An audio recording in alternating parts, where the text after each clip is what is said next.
Itong sa pag-aakusa kay BP Sara Duterte.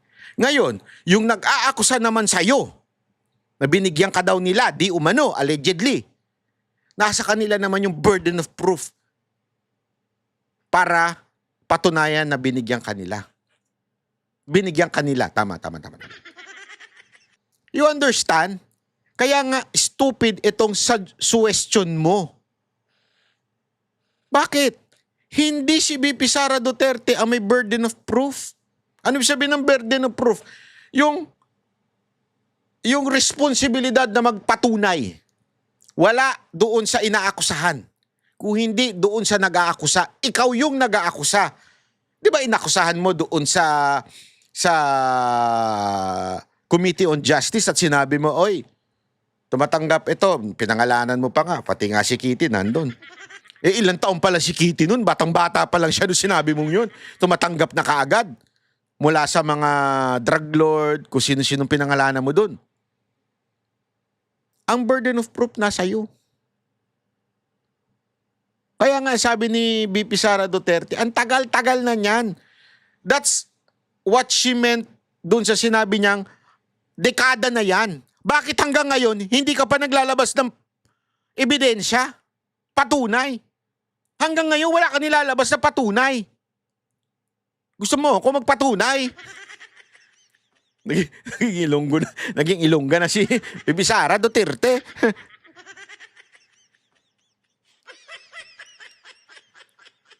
Kaya ang laking kalokohan eh.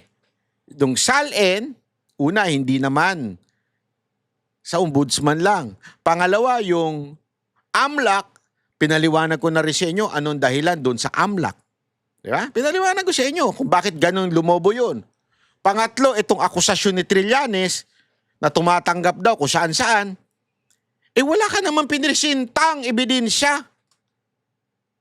Walang resibo. So lahat yan tatlong akusasyon nyo, olat na naman.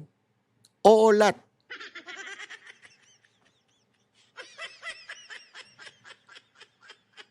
Hindi totoo. Olat lahat yan. Olat na nga kayo kay Madriaga. Olat pa itong tatlong pinresinta ninyong kuno.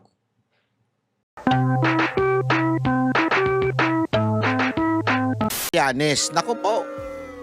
Yung walang katapusang akusasyon ni Trillanes. Pero ang tanong ng marami, ito ba ay tunay na paghahanap ng katotohanan? O isa na namang palabas para siraan ng isang kalaban sa politika? Dahil sa panahon ngayon, madaling gumawa ng ingay, madaling mag-akusa, pero mahirap ang patunayan. Diba? Yan ang katotohanan. Mahirap maglabas ng mga ebidensya baga. Sa vlog na ito, hihimayin natin isa-isa ang mga akusasyon. Ano ba talaga ang ibig sabihin ng SALN? Ano ba ang papel ng AMLAC? At bakit bigla ngayon ito lumalabas? Diba? At syempre, pati yung katarantaduhan na tila inaakusa ni Trillanes. May bahid ba ng politika? Naku po, obvious naman. May tinatago bang mas malaking agenda? Naku po, mas lalong obvious. Kaya kung gusto mong malaman ang buong kwento at hindi lang propaganda ng kampo ng mga damonyo, panoorin mo ito ha. Hanggang dulo dahil baka iba ang katotohanang lalabas sa huli. Yon.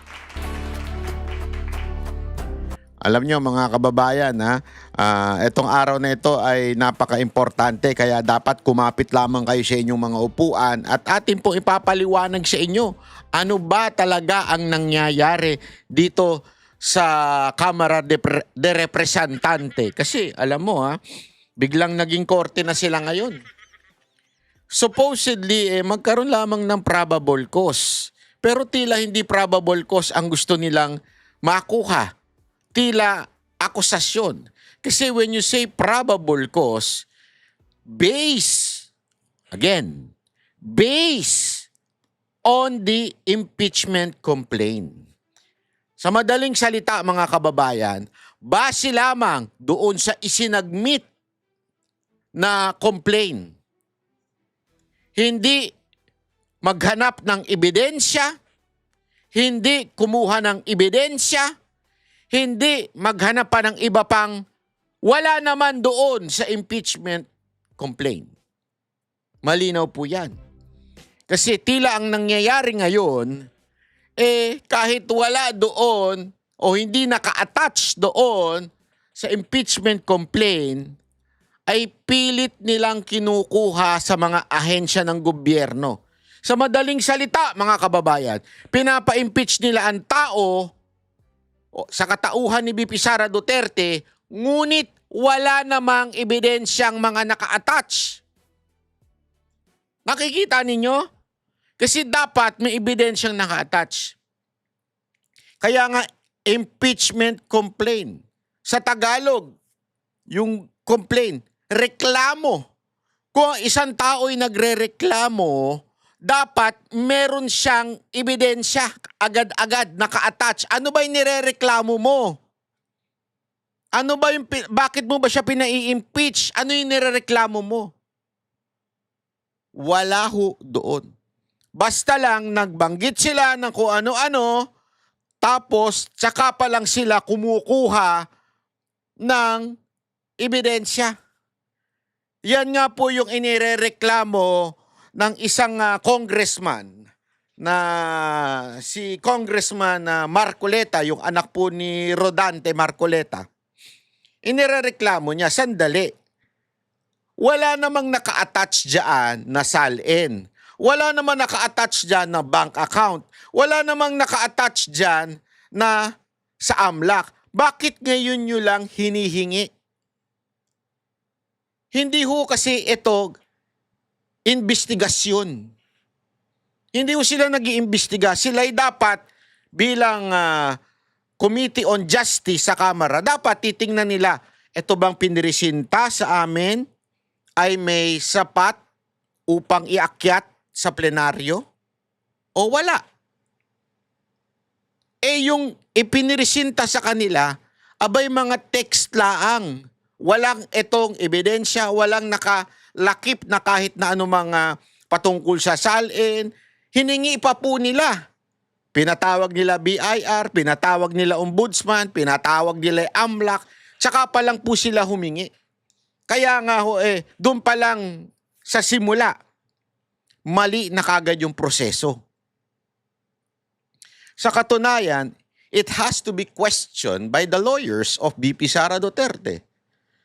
Remember, in a trial, it is very important yung handling of evidence or yung due process. Kung tama po ba na yung proseso ay naibigay doon sa inaakusahan o hindi. Doon pa lang, sablay na naman po sila. Kasi yung proseso tila fishing expedition ang ginawa. Tila wala namang nakalakip na mga ebidensya doon sa complaint, pero sinasabi nila ngayon, oy, asa na yung mga proof nyong mga sinasabi ninyo? Amin na. So ngayon pa lang sila naggagather ng mga evidences. Kaya nga nila pinatawag yung mga ahensya ng gobyerno. Ano ibig sabihin nito? Yan ang tawag dyan, fishing expedition. Ano ibig sabihin? Halimbawa, may nagreklamo sa akin, oy, Banat Bay, nagnakaw ka ng, halimbawa lamang, ninakaw mo yung isang kotse. Inakusahan mo yung tao na yon. Yung kotse ko, ninakaw mo. Halimbawa, inakusahan ka nung may-ari ng kotse. Anong ebidensya mo para sabihin na ninakaw ko yun? Sandali ha. Hihingi tayo ng CCTV. Dapat, bago mo pa sinabing ninakaw, meron ka na kaagad CCTV. Diba? Halimbawa, dun sa mga kaso ko, yung sa reklamo, ikinumplain ako. Halimbawa na itong isang politiko, hindi ko na lang babanggitin. Kasi napakarami nila. Doon sa complaint nila, naka-attach na yung mga videos ko na nirereklamo nila. Ibig sabihin, hindi na nila kailangan sabihin lang na, oy, ikaw Banat Bay, nilibel mo ko. Sinabi mo ganito, ganito, ganito. Tapos, nung tinanong ng prosecutor, asan yung video na yun? Sandali ha, hahanapin namin. Hingi natin kay Banat Bay yung video na yun. Hingi natin kay Banat Bay yung video na yun. Ano yung video na yun? Yung inakusahan ako ni Banat Bay na ako daw ay flood control. Ako daw ay takatanggap sa flood control. Gunggong ka pala eh. Ikaw yung nag-akusa, ikaw dapat ang maglabas nun. Hindi yung hihingi mo dun sa prosecutor o sa piskal pala. Piskal pa palang pala yun. Ang tawag sa kanila. Hindi mo hingin dun sa piskal. Utusan mo yung piskal. Piskal, pwede ba sabi nga dito kay Banat Bay, ilabas niya yung video na yon? Hulaan ninyo kung ano sasabihin sa inyo ng piskal. Tarantado ka pala eh. Akusa ka ng akusa, wala ka palang ebidensyang isasama doon sa reklamo mo. Kaya nga yung mga libel na isinampa sa akin, naandoon yung video, nakalagay yon sa USB, tapos nandun yung title, kumpleto yon. Kasi kailangan yun pag nireklamo mo yung tao, may ebidensya kang ipipresenta. Tapos yung piskal, eto yung reklamo sa'yo, Banat Bay, sagutin mo. So sasagutin mo naman through your lawyer, sasagot yung lawyer mo, yung tinatawag na counter affidavit. Dito, parang ganun din dapat. Dapat, pinresinta na nila lahat. Ito, merong katiwalian sa ganito, ganire. Ito yung SALN niya, ganyan. Hindi eh. Ano ginawa? Para silang nag-mini trial doon sa Committee on Justice o doon sa tinatawag na quote-unquote piskal. Nagigets ninyo? Piskal na ang tawag dyan eh. Parang ganun yan kung ilalabas mo sa korte. Para mo sinabi doon sa piskal, huy, pahingi nga ng mga ebidensya. Ito naman tarantadong mga congressman natin. Sorry sa term pero yun kayo eh. Ang ginawa ninyo, wala pa pala. Wala pa palang mga naka-attach dyan. Tapos sasabihin ninyo may substance na, meron ng dahilan para wala nga naka-attach eh. Hiningi nyo pa eh. At that moment, tsaka nyo pa hiningi. AMLAC, aliga nga kayo. BIR, aliga nga kayo. Ikaw, Trillanes, isa ka pa.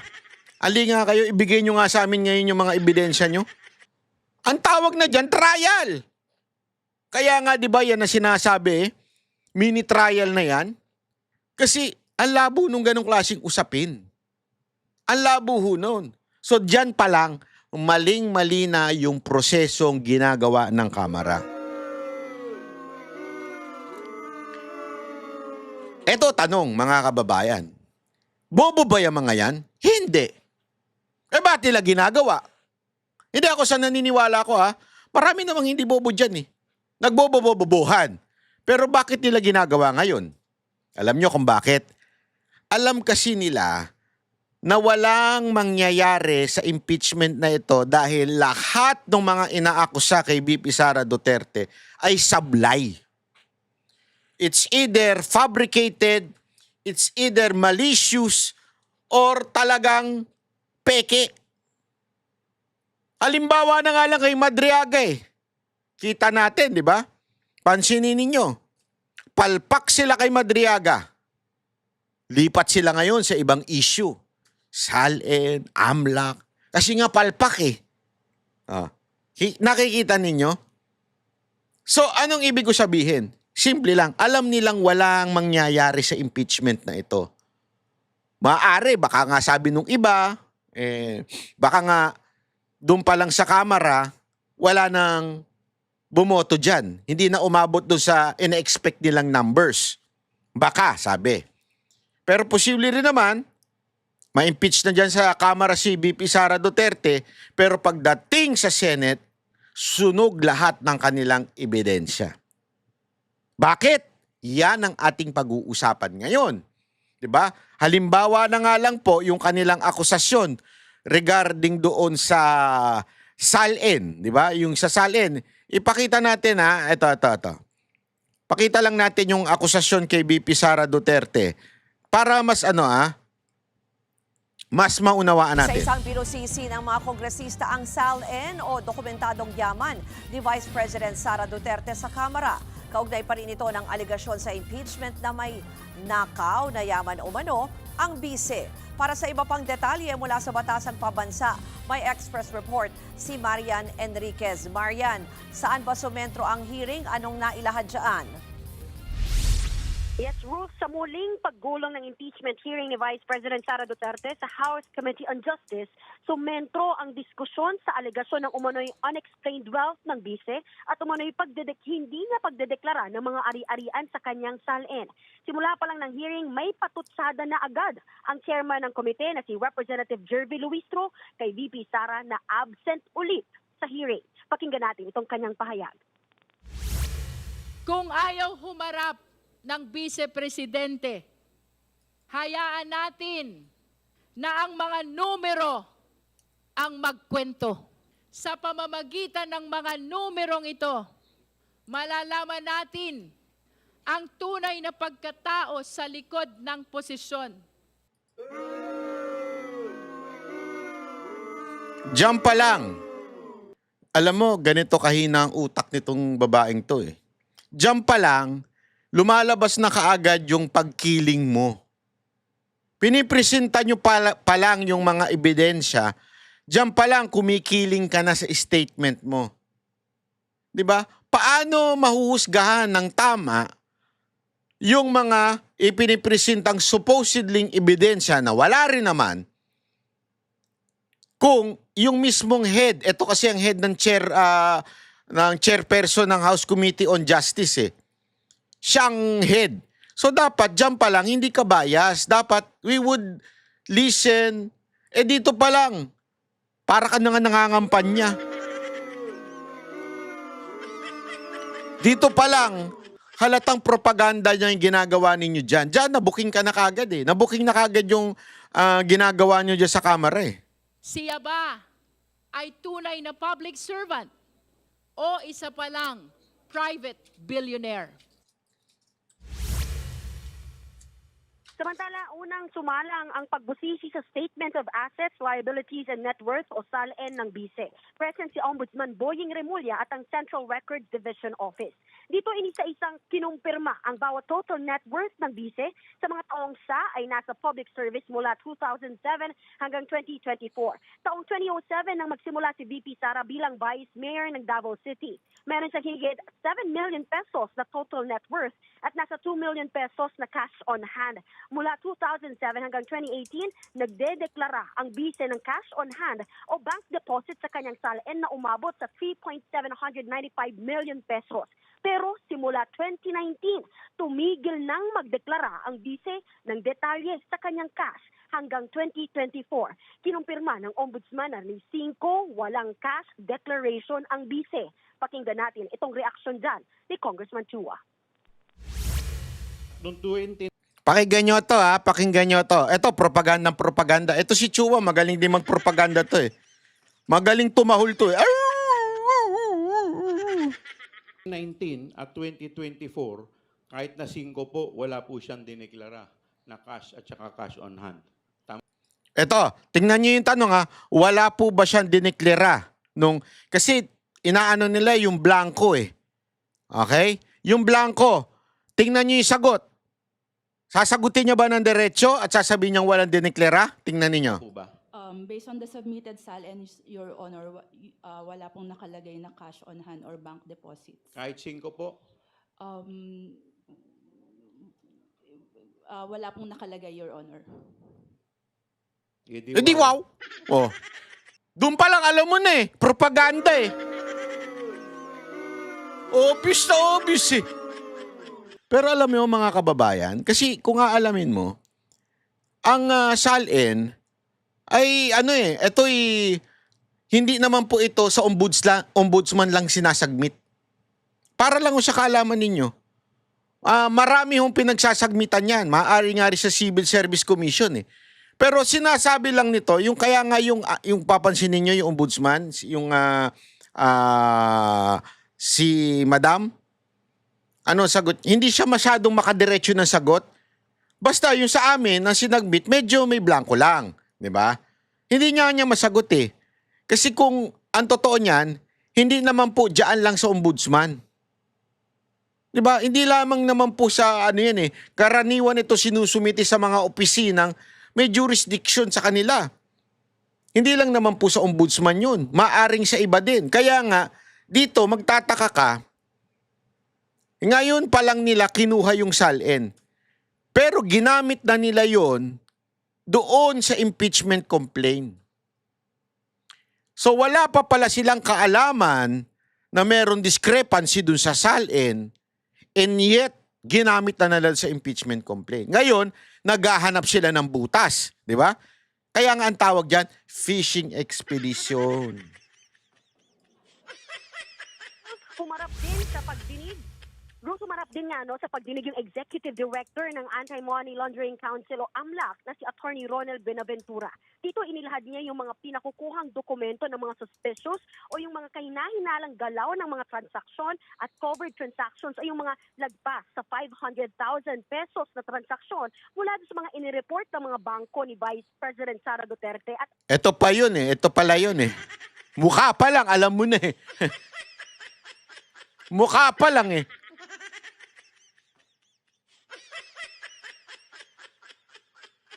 Alam mo na kagad eh. Ito yung di umano, allegedly, na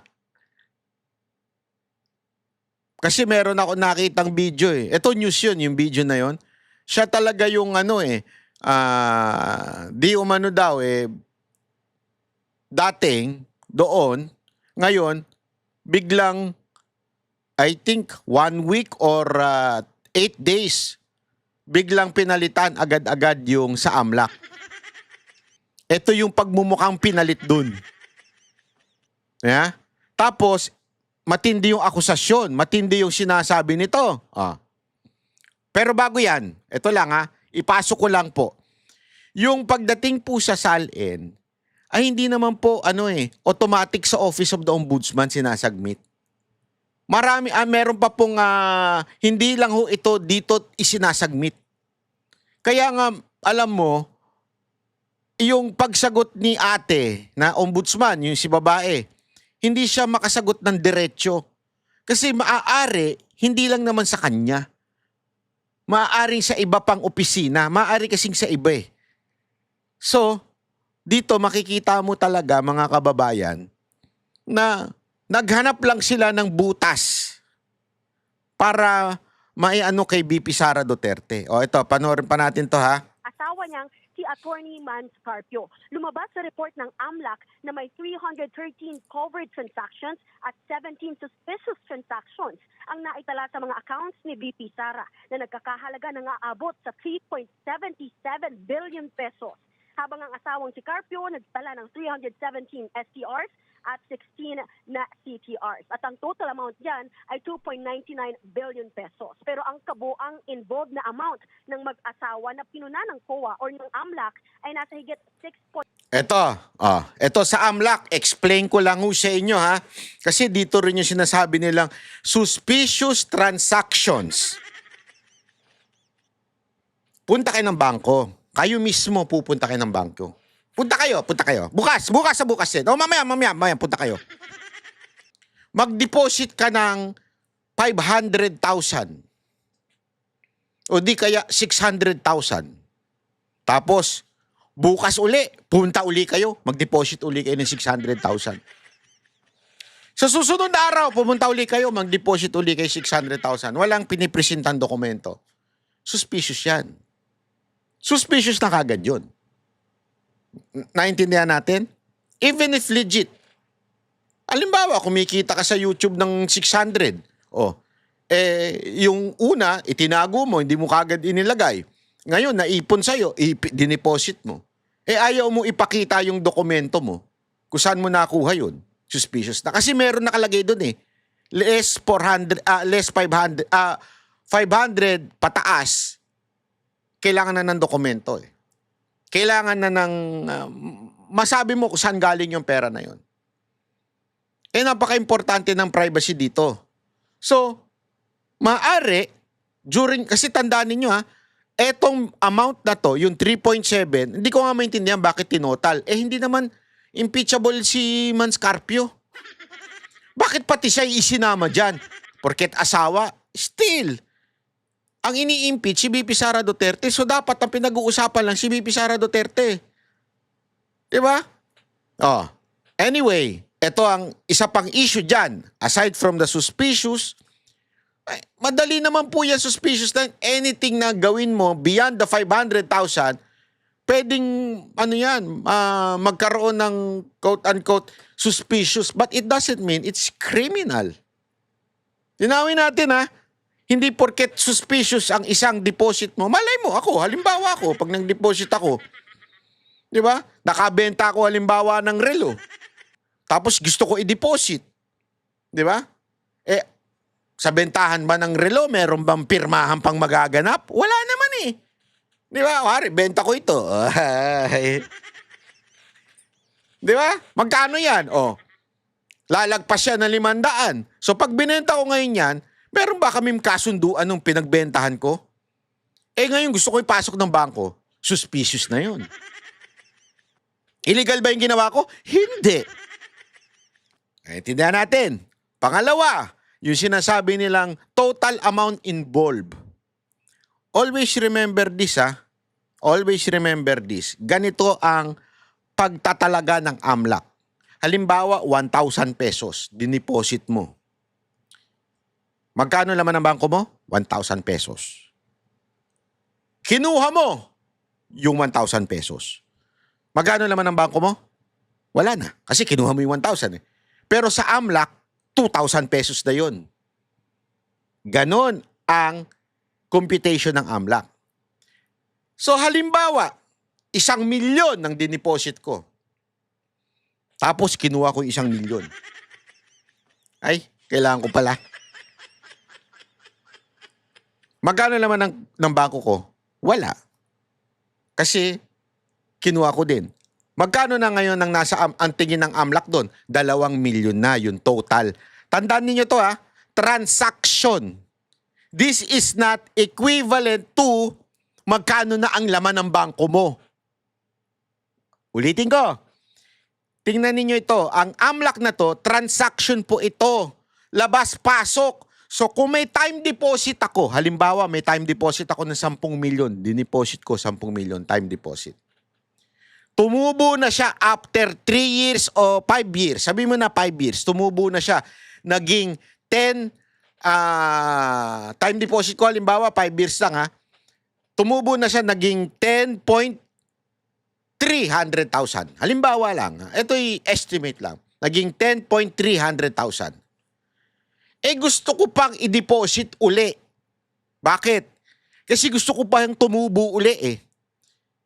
Nakuha ko na yung 10.3, i-deposit ko uli sa time deposit. Magkano na? 10.3 pa lang. Pero ang total na noon sa AMLAC ay 20,600 na. Nagigets ninyo kung bakit lolobo? Remember si BP Sara Duterte, ano yan sa pamilya? What if ginawa niya talaga mag-time deposit? Di ba? Eh, una-una, ilan taon na ho ba siyang politiko? And we all know na sa pagiging politiko, may mga nagka-campaign funds. So, ibig sabihin, kung ipinasok ko sa bangko, yung may nagbigay sa akin ng 10 million, halimbawa lang may nagbigay sa akin 10 million para sa aking kampanya. Tapos, inilabas ko din yung 10 million, 20 million na po yun. Ganyan po ang AMLAC. Para maunawaan, kasi yung mga tangang congressman, halimbawa na lang si Ngiwe, sabi niya, hindi pala hindi lang milyonaryo siya pala ay bilyonaryo. Ay, bobo talaga.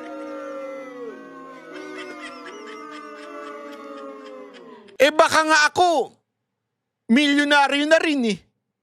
Di ba?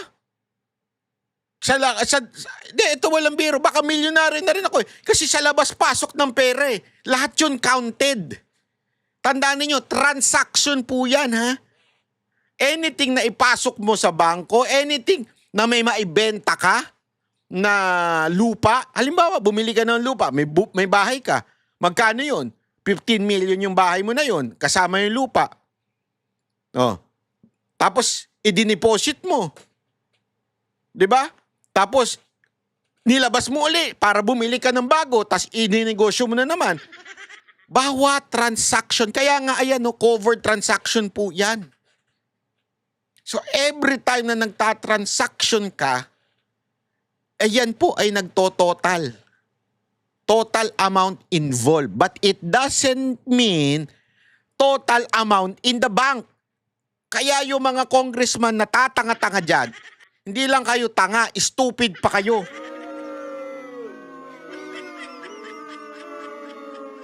Malinaw? Kahit saan nyo itanong to, ganyan yan. Pupusta ko sa inyo, hindi nyo alam, milyonaryo na kayo eh. Sa dami ng nilabas at pasok nyo sa bangko, malamang milyonaryo na kayo. Hindi nyo alam yan, pero alaman ng bangko nyo ngayon magkano? 50,000. Baka nga iba wala pa puro utang. Pero yung labas-pasok sa bangko, kasi every time, imagine niyo every time na lang may nagdi-deposit sa inyo, nagka-count yan. Including, may mag-ano sa inyo, mag-deposit sa bangko nyo through GCash. Naku po! Lahat yan counted. So sa tingin nyo, magkano yung pera ninyo ngayon? Marami sa inyo milyonaryo eh. Kung titignan, hindi nyo lang alam. Kasi ang dami nyong gastos. Ang dami pumapasok. Sahod ninyo, bilangin nyo na lang, sahod ninyo, magkano? O, may sahod kayo 20. Diretso yun sa bangko. Yung iba, diretso sa bangko yung sahod eh. Di ba? O sila, mga public official, land bank yan eh. Papasok yan. Pero ilalabas mo din. Di ba? O. Imagine ninyo, kaya umabot ng 3.7. Bakit? Ilang taon na po bang nasa serbisyo si VP Sara Duterte? Di ba? Papansinin ninyo ha, bakit si Vance Carpio 2.9? Alam nyo kung bakit? Mas mababa siya kay VP Sara Duterte. Kasi hindi naman po sa lahat sa lawyer, dinideposit ang pera. Lawyer kasi siya eh. So kung may magbabayad sa kanya, pwedeng cash. So, hindi i-deposit. So, nakatago lang. Bakit mas malaki kay VP Sara? Kasi lahat ng sahod niya, diretso sa land bank. Oh. Baka nga, yung pera pa ni Man Scarpio, halimbawa, alam mo naman ang asawa. Pag hindi ka nag-entrega sa asawa mo, delicates ka. Malay mo, yung perang nakukuha pa ni Man Scarpio, na wala dito sa 2.9 ha, yung nakukuha niyang cash. Siyempre, Inday. Ito na yung entrega ko. Hay! Tak! Walang ganun. Siyempre, pag hindi ka nag-entrega, ito na yung ano ko, binigay sa akin ng ano, pero may utang pa yung isang congressman dyan, pinagtanggol ko. May utang pa yung congressman na animal na yon. Ang tapang magsalita, pero may utang kang animal ka, utang ng kang amal. Salay. 171 billion pesos. Dito na ipinagtaka ng mga kongresista kung paanong walang deklarasyon ang bise sa kanyang salin ng mga cash on hand o bank deposit simula 2019. Gayong pinakita ng AMLAC yung record ng bilang at halaga ng mga bank transactions ni VP Sara mula 2005 hanggang 2026 kung saan daan-daang milyon ang palo ng bank transactions dito year on year. Kapuna-puna rin yung mga mas Kasi dito kung papansinin ninyo, hindi naman nila natumbok eh. Illegal ba na nakuha yung pera? Hindi. It's just a hunch. Duda lang. Ay medyo, sa tingin lang namin illegal. Okay? Walang ebidensya na ito'y illegal ba? Saan ba galing yung pera? Sino lang nagsasabing illegal yan? Si Trillanes. Sinasabi niyang paulit-ulit galing sa drug lord. Yun lang. Di ba? Pero again, kung mapapansin niyo yung sagot ng babaeng taga-ombudsman, hindi nga niya ma-confirm kasi hindi lang naman sa ombudsman ibinibigay ang salin. What if sa iba ibinigay yung salin? Sa ibang opisina? Paano ngayon mapapatunayan yan? Mapapatunayan ba yan doon sa Committee on Justice? No! Why? You cannot defend yourself doon sa Committee on Justice. VP Sara Duterte cannot defend herself pala doon sa Committee on Justice. Why? It is not a court. So anong ibig sabihin?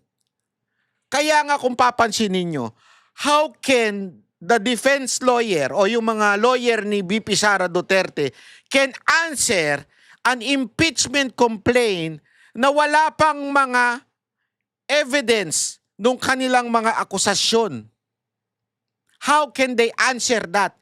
Ako, I can answer. Halimbawa, bigyan ko example ha. Idinimanda ko ni isang congressman, sabi niya, sabi mo, involve ang aking kumpanya sa sa laptop anong tawag doon? Scandal. Eto yung video mo, banat bayo. Nilagay niya doon. Ngayon, paano ako sasagot? Simple lang. Kukunin ko yung video ko, titignan ko, ano bang petsa niyang tangina, nag-live ka pa kasi banat bay. Biro lang. Sorry naman, nakapagmura na naman ako. Binabawasan ko na nga. Nakita ko yung video, ito yung date. Uy, tingnan ko ngayon yung video ko.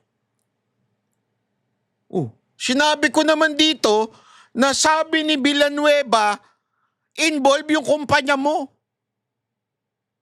Hindi ako nagsabi, si Villanueva. Ano sinasabi mong ako nag-akusa sa'yo? Ngayon, yun yung sagot ko. Kasi nga, nagpresenta ka ng ebidensya na libelous ako, maliciously ini-imply ko sa'yo yung certain crime. Ngayon, sasagutin naman kita through another evidence. Ito yung sinabi ko, allegedly, according to Villanueva, ikaw at iyong kumpanya ay kasangkot sa laptop scandal. Sumagot ako, according to the evidence that you presented, I'm also presenting to you the evidence. So what do I mean? Simple. Dito, binanggit nila yung SALN doon sa impeachment complaint, pero wala pa silang pinipresentang evidence. As a matter of fact, they're getting it now. Now, gusto nyo sumagot si VP Sara Duterte at ang kanyang abogado without you giving them the evidence of your accusation. Paano sila sasagot kung wala kayong binigay? Ngayon nyo palang hinahanap. Ngayon nyo palang pinapunta yung AMLAC, ngayon nyo palang pinapunta yung Ombudsman, ngayon nyo palang pinipresenta yung mga ebidensya ninyo, kuno. And another thing, this place is not the place to have the trial or the defense. You cannot, the lawyer of VP Sara Duterte cannot question the Ombudsman or the resource person or resource persons. Hindi pwedeng i-question ng abogado ni VP Sara Duterte yung mga yan. So what the heck? What the heck is that? Ang ginawa nyo, mini trial. Kaya isang malaking katarantaduhan ang ginagawa dito sa Kamara. Ngayon, sabi nga nila bring it on. Dalhin nyo na yan sa plenaryo, pagbotohan na yan para pumunta na tayo sa impeachment court. Ano yon? Senate. Hindi naman nila sinabing hindi sila pupunta doon, hindi nila sasagutin yan. Sasagutin nila yan sa proper forum.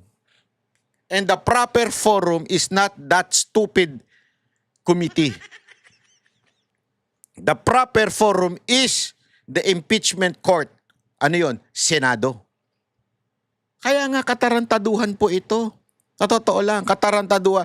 Another accusation. Okay? Yung accusation ni Trillanes. Punta tayo ngayon dyan. Etong bida-bidang si Ang sabi Trillanes. po ni VP Sara, for nearly a decade, talaga naman pong ito na daw yung ipinapalabas po ninyong storya. Mula 2016 hanggang 2026, nothing in his narrative has changed. Ang pinagbago lamang daw po ay yung makinarya dahil kumbaga binaback upan na daw po kayo ng sitting president. Ano po ang komento nyo dito, sir? Alam niyo yung kanyang denial is neither here nor there, ano?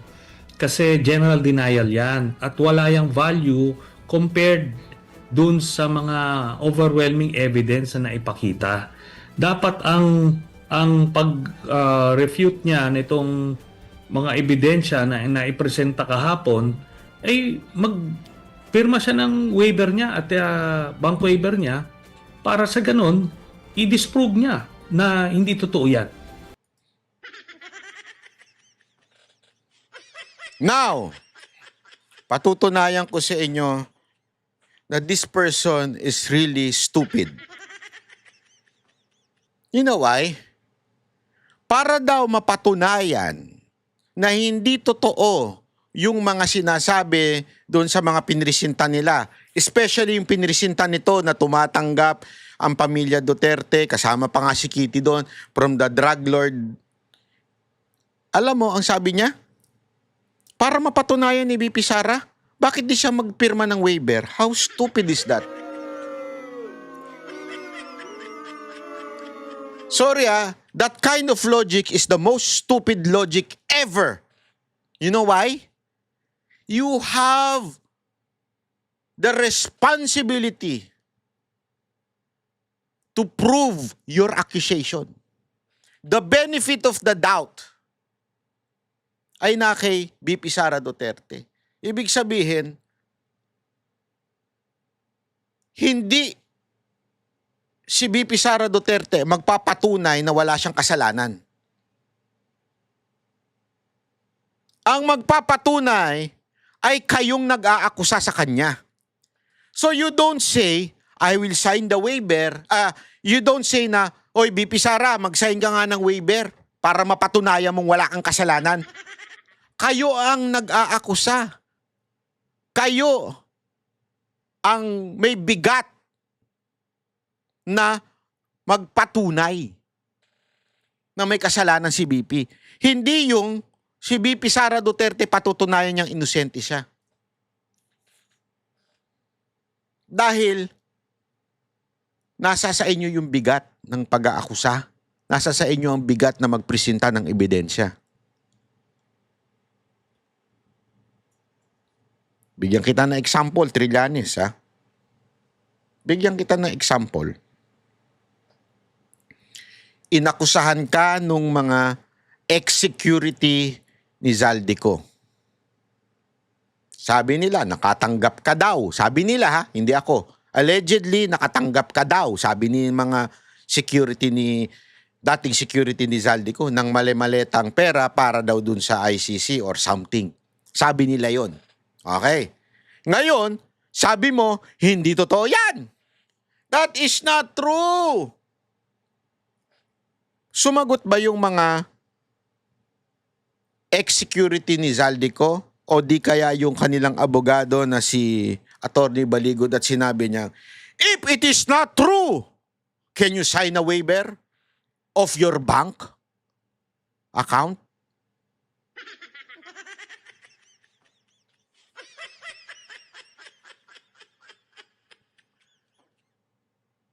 Hindi. You know why? The burden of proof is nasa iyo. Itong sa pag-aakusa kay VP Sara Duterte. Ngayon, yung nag-aakusa naman sa iyo, na binigyan ka daw nila, di umano, allegedly, nasa kanila naman yung burden of proof para patunayan na binigyan kanila. Binigyan kanila. Tama. You understand? Kaya nga, stupid itong suggestion mo. Bakit? Hindi si VP Sara Duterte ang may burden of proof. Ano ibig sabihin ng burden of proof?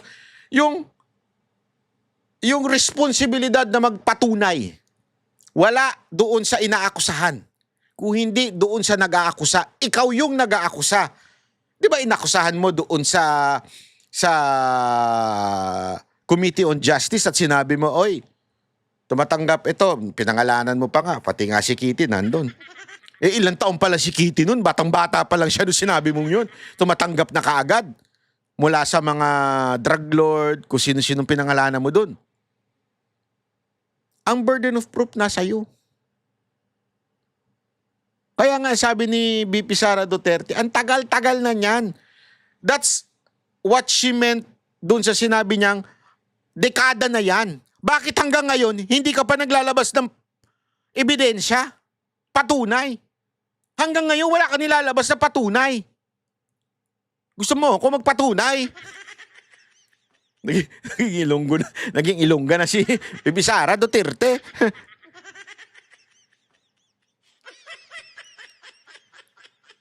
Kaya ang laking kalokohan Yung SALN, una, hindi naman sa ombudsman lang. Pangalawa, yung AMLAC, pinaliwanag ko na rin sa inyo anong dahilan doon sa AMLAC. Diba? Pinaliwanag ko sa inyo kung bakit ganun lumobo yun. Pangatlo, itong akusasyon ni Trillanes na tumatanggap daw kung saan-saan, wala ka naman pinresintang ebidensya. Walang resibo. So lahat yan tatlong akusasyon nyo, olat na naman. Olat.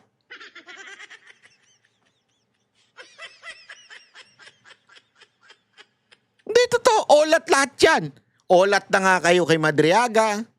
Olat pa itong tatlong pinresinta ninyong kuno.